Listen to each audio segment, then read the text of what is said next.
Hello everyone, welcome back to New Wellness Concepts. Today we're going to talk about how to make toast.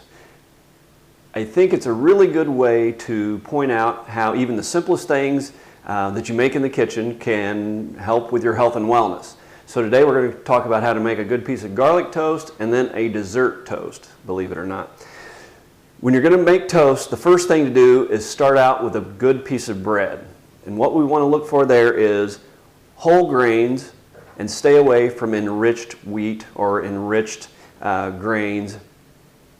Most of fast food is enriched breads, and that's part of why we have such an epidemic of obesity in our country is the enriched grains.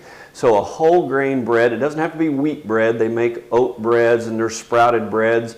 Sprouted breads actually make really good toast. So we've got a nice piece of toast here. It is a whole wheat toast. The other thing with bread is watch the sugar content and especially stay away from high fructose corn syrup.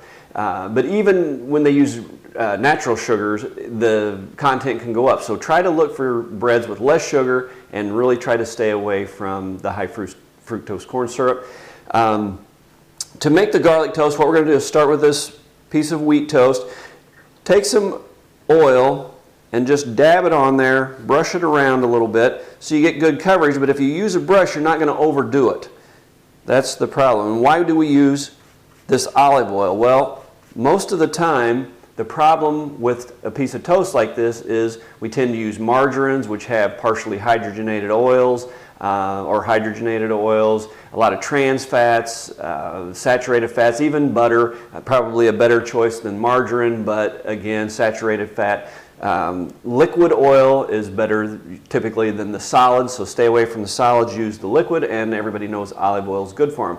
Don't forget though that oil is somewhat of an empty calorie, meaning it doesn't do anything really to fill you up, and it does have calories.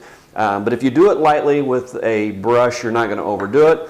Then what we're going to use is some garlic sea salt. I like sea salt better than just regular table salt because it has more minerals in it, actually minerals that kind of mimic the body's natural minerals. And again, it's still salt, so don't overdo it, especially if you're over the age of 50. You really want to watch your salt intake. But because it's already got the garlic in it, we grind it up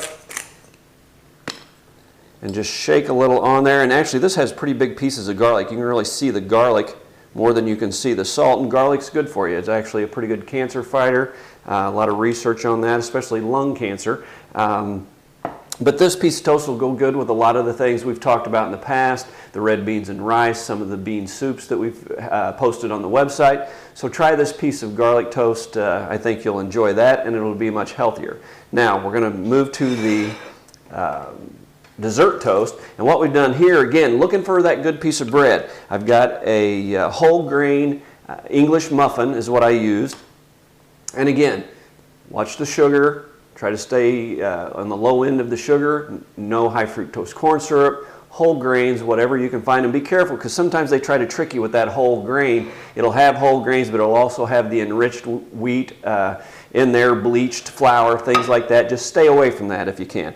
But what we're going to do is just take this English muffin, and what I have here are blueberries and raspberries. I keep them frozen in bags in the freezer, and I just thaw them out as I need them. I use them a lot on my breakfast whole grain cereals in the morning. So you just take the blueberries and the raspberries, and we're just going to spoon them on there. That looks pretty good. And that's a pretty nice dessert. Again, you're going to get the fiber from the bread. You're going to get a ton of antioxidants from the blueberries and the raspberries. And again, even more fiber from the fruit as well. So a pretty good choice rather than sugary jellies or jams or something like that, or a sugary piece of cake or cookie. So again, a nice dessert. Look for the whole grains in the breads. Keep the sugar low. Avoid high fructose corn syrup. Read your label. Make sure there's no enriched or bleached flours in the breads.